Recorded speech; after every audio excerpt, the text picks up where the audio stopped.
प्रिय विद्यार्थियों, BSc part second की ऑर्गेनिक केमिस्ट्री की क्लास में आज पुनः आपका स्वागत है। पिछले वीडियो लेक्चरों में हमने अल्कोहल का क्लासिफिकेशन, अल्कोहल का नोमेनक्लेचर नामकरण, अल्कोहल्स के बनाने की विधियाँ तथा अल्कोहल्स का अम्लीय व्यवहार व अन्य रासायनिक अभिक्रियाओं के बारे में पढ़ा था। तथा पिछले वीडियो लेक्चर में हमने प्राइमरी, सेकेंडरी व टर्शरी अल्कोहल में किस प्रकार से विभेद करते हैं इसके बारे में हमने आपको 5 विधियां बताई थी, जिनमें से 3 विधियों का हमने पिछले वीडियो लेक्चर्स में आपको बताया था। ये 3 विधि थी ऑक्सीडेशन मेथड, डिहाइड्रोजनेशन मेथड और विक्टर मेयर मेथड। आज बाकी के 2 मेथड्स यानी ल्यूकास मेथड और एस्टरिफिकेशन के बारे में हम पढ़ेंगे। साथ ही मीथेनॉल को इथेनॉल में तथा इथेनॉल को मीथेनॉल में किस प्रकार से परिवर्तित करते हैं इसके बारे में पढ़ेंगे। तो सबसे पहले जो चौथा मेथड है ल्यूकास मेथड, इसके बारे में हम पढ़ेंगे। ल्यूकास मेथड में क्या है, इसको ल्यूकास टेस्ट भी कहते हैं। इसमें क्या करते हैं हम, प्राइमरी, सेकेंडरी, टर्शरी अल्कोहल को किस प्रकार से अंतर करते हैं वो बहुत ही आसानी से किया जा सकता है। ल्यूकास अभिकर्मक के रूप में हम क्या लेते हैं, कंसंट्रेटेड HCl और एनहाइड्रस जिंक क्लोराइड के साथ अभिक्रिया कराते हैं। जो कंसंट्रेटेड HCl और एनहाइड्रस जिंक क्लोराइड है, इसको ल्यूकास अभिकर्मक के नाम से भी जाना जाता है। तो ये जब अल्कोहल के साथ अभिक्रिया कराई जाती है इस अभिकर्मक की, तो एल्किल हैलाइड्स बनते हैं और दूधियापन हमारे जो एल्काइल हैलाइड आते हैं उसमें आ जाता है। तो जो प्राइमरी अल्कोहल है उसमें 30 मिनट से भी अधिक समय लगता है। सेकेंडरी अल्कोहल्स में 5 से 10 मिनट का समय लगता है, जबकि टर्शरी अल्कोहल्स तुरंत दूधियापन आ जाता है, एल्किल हैलाइड्स बन जाते हैं। इसका मतलब ये है कि जो टर्शरी अल्कोहल है वो बहुत ज़्यादा क्रियाशील है, सेकेंडरी उससे कम और प्राइमरी उससे कम, जिससे प्राइमरी अल्कोहल्स को एल्किल हैलाइड्स बनाने में या दूधियापन आने में 30 मिनट से भी अधिक का समय लग जाता है। दूसरा मेथड है, यानी 5वां जो मेथड है आज का दूसरा और कुल 5वां मेथड, एस्टरिफिकेशन या एस्टरीकरण। इसमें हम क्या करते हैं कि जो अल्कोहल है उसकी अभिक्रिया एस्टिक एसिड के साथ कंसंट्रेटेड HCl H2SO4 की उपस्थिति में हम गर्म करते हैं, जिससे हमें इथाइल एसीटेट या एस्टर प्राप्त होते हैं। तो एस्टिक एसिड कंसंट्रेटेड H2SO4 की उपस्थिति में प्राइमरी, सेकेंडरी, टर्शरी अल्कोहल के साथ अभिक्रिया करके विभिन्न या संगत एस्टर्स बनाता है। हम क्या करते हैं कि जो प्रोडक्ट बनता है एस्टर, उसकी कितनी मात्रा बनी है, यानी एस्टर की प्रतिशत मात्रा की गणना करके हम प्राइमरी, सेकेंडरी और टर्शरी अल्कोहल में विभेद कर लेते हैं। फॉर एग्जांपल इथाइल अल्कोहल, यानी ये क्या है, एक 1 डिग्री अल्कोहल, इसकी अभिक्रिया जब एस्टिक एसिड के साथ कराते हैं तो हमें इथाइल एसीटेट प्राप्त होता है और इसकी मात्रा प्राप्त होती है 45.7% ये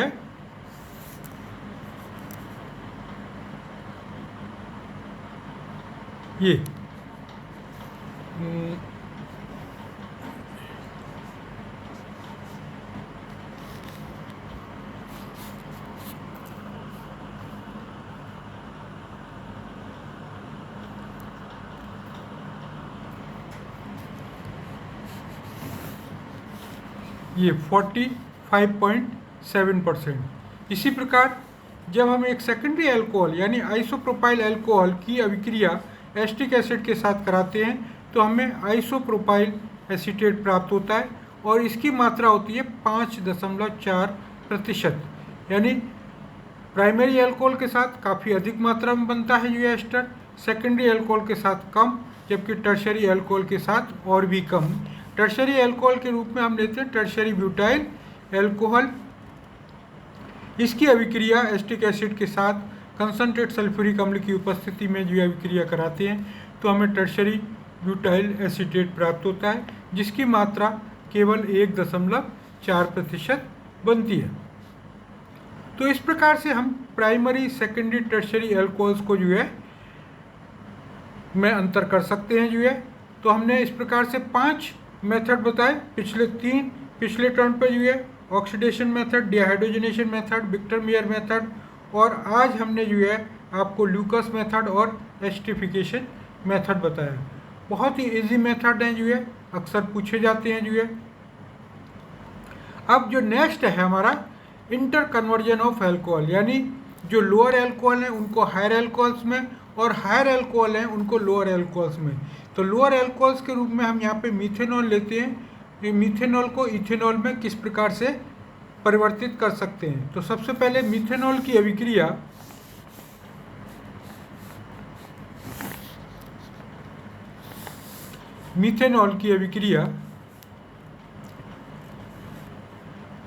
फास्फोरस और आयोडाइड या HI की उपस्थिति में कराते हैं। तो जो OH ग्रुप है ये हमारा जो है एल्किल आयोडाइड में या I में परिवर्तित हो जाता है, यानी हमारा मिथाइल आयोडाइड प्राप्त हो जाता है। अब हम क्या करते हैं, इसमें एक कार्बन की संख्या को वृद्धि करते हैं जो है, क्योंकि हमें शुरू में एक कार्बन है और 2 कार्बन वाला पदार्थ बनाना है। तो इसलिए हम जो है इसकी KCN पोटेशियम साइनाइड से अभिक्रिया करते हैं तो Ki निकल जाता है और मिथाइल साइनाइड जो है प्राप्त हो जाता है, जिसमें 2 कार्बन है। अब हम इसको क्या करते हैं जो है इसका अपचयन कराते हैं सोडियम इथेनॉल की सहायता से, जिसमें 4 हाइड्रोजन हमारे प्रयुक्त होते हैं और प्रोडक्ट के रूप में इथाइल एमीन यानी C2H5NH2 प्राप्त होती है। इसके हम नाइट्रस अम्ल के साथ अभिक्रिया कराते हैं तो जो एमिनो समूह है वो OH समूह में परिवर्तित हो जाता है और इस तरीके से हमें इथेनॉल जो है प्राप्त हो जाता है। यानी मीथेनॉल से लेके चले थे हम और इथेनॉल में परिवर्तित हो जाता है।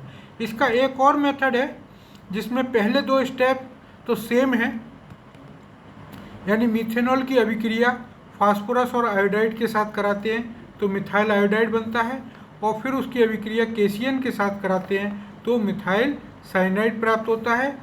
फिर उसका हम अम्लीय जल अपघटन या हम हाइड्रोलिसिस कर देते हैं, उसकी हम क्या करते हैं हाइड्रोलिसिस कर देते हैं, जिससे हमें क्या होता है जो CN ग्रुप है वो COOH ग्रुप में परिवर्तित हो जाता है। तो हमें जो प्रोडक्ट मिलता है वो इथाइल एसिटिक एसिड प्राप्त होता है।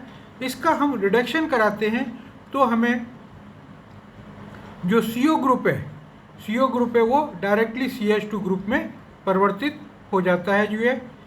ये एक माइल्ड रिड्यूसिंग एजेंट है जो है, जिसमें केवल जो है CO ग्रुप जो है CH2 ग्रुप में परिवर्तित होता है और हमें इथेनॉल प्राप्त हो जाता है। इस प्रकार यानी मीथेनॉल से इथेनॉल, यानी एक स्टेप था जिसमें फास्फोरस आयोडाइड फिर KCN के साथ फिर रिडक्शन कराया जो है सोडियम इथेनॉल के साथ इथाइल एमीन प्राप्त हुई, और फिर उसका जो है हमने HNO3 यानी HNO2 नाइट्रस एसिड के साथ ऑक्सीडेशन कराया तो NH2 समूह जो है OH में परिवर्तित हो जाता है। तो इस प्रकार से मीथेनॉल इथेनॉल में परिवर्तित हो जाता है। इसी प्रकार से दूसरा मेथड था जिसमें मीथेनॉल को हमने पहले 2 स्टेप सेम थे, यानी फास्फोरस प्लस आयोडीन के साथ अभिक्रिया कराई, मिथाइल आयोडाइड बना, और फिर KCN के साथ रिएक्शन कराई तो मिथाइल साइनाइड बना, जिसकी हमने हाइड्रोलिसिस करी तो हमें एसिटिक एसिड प्राप्त होता है जो है, जिसका हम रिडक्शन या अपचयन कराते हैं लिथियम एल्युमिनियम हाइड्राइड के साथ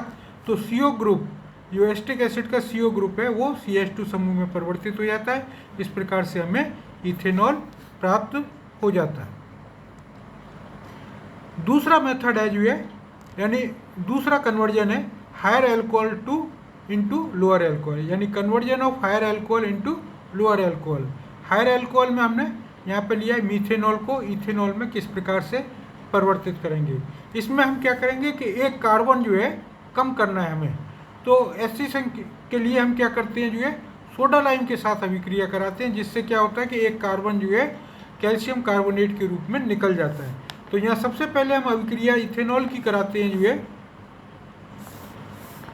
इथेनॉल का ऑक्सीडेशन कराते हैं।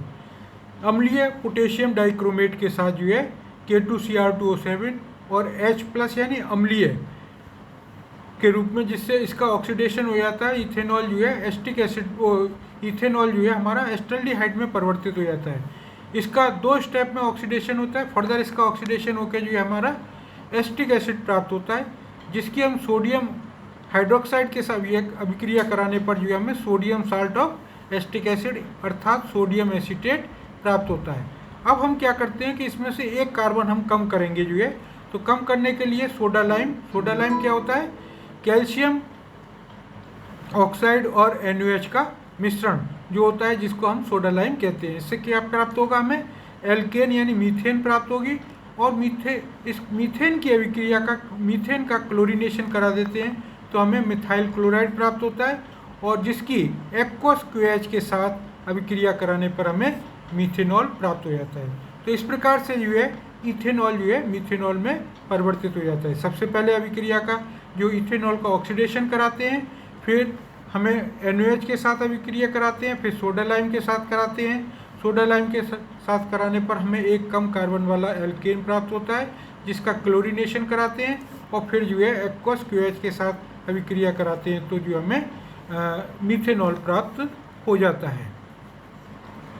इसका एक मेथड और है जिसमें हम इथेनॉल को मीथेनॉल में परिवर्तित कर सकते हैं। उसके पहले 2 स्टेप तो सेम है, यानी पहले हम ऑक्सीडेशन कराते हैं जो है अम्लीय पोटेशियम डाइक्रोमेट के साथ जो है, तो हमें एस्टल्डिहाइड प्राप्त होता है, जिसको फर्दर ऑक्सीडेशन पे हमें एस्टिक एसिड प्राप्त होता है। अब हम क्या करते हैं, इसकी अभिक्रिया NH3 यानी अमोनिया के साथ करते हैं तो हम अमोनियम साल्ट प्राप्त हो जाता है, यानी अमोनियम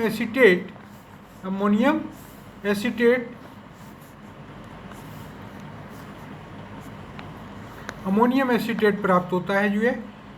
जब हम इसको गर्म करते हैं तो हमें एमाइड प्राप्त होता है, H2O निकल जाता है मॉलिक्यूल, और हमें CH3CONH2 जो है प्राप्त होता है।